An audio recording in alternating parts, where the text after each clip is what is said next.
In this video, we will start learning about widget tests. And as we have seen before, the goal of a widget test is to verify that the widget's UI looks and interacts as expected. So in the upcoming videos, we will write some widget tests for some of the widgets that we have created in this project. And this will give us an understanding of how widget tests work and how they can help us. And while we will start from the basics, I recommend that you also read this page on the Flutter documentation, because this explains the basics quite well.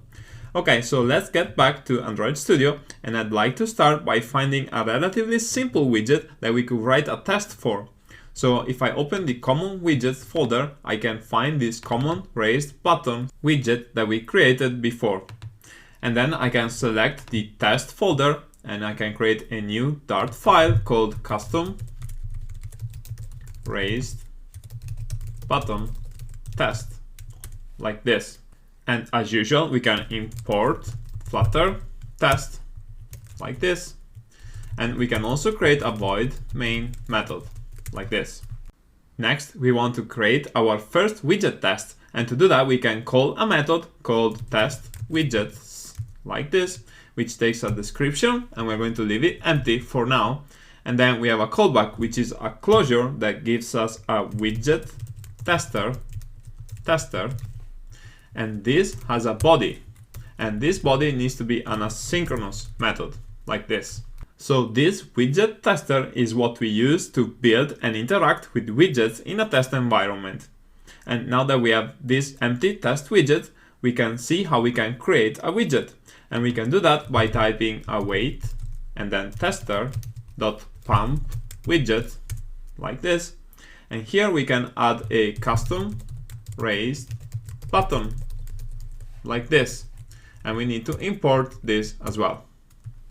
Okay, so by using the pump widget method, we are building and rendering this custom raised button. And we always need to call pump widget with the widget that we want to test. And before we do anything else, I would like to run this test and see what happens. And as we can see, we have got a test failure. So let's read more about this error.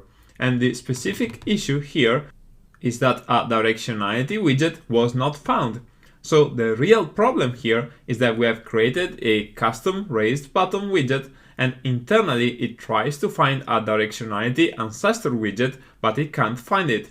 And errors of this kind are quite common when writing widget tests that use material widgets. In other words, just in the same way that we create our entire application with a material app at the top of the widget tree, we should also have a material app ancestor when we load a widget with pump widget.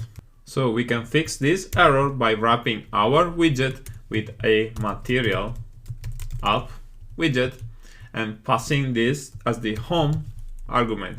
And we need to import material as well. And after making this change, we can run the test again. So the bottom line here is that whenever you inject widgets with pump widget, you must remember to surround them with a material app. And we can see that the test now has succeeded. Okay, so let's continue on the next video.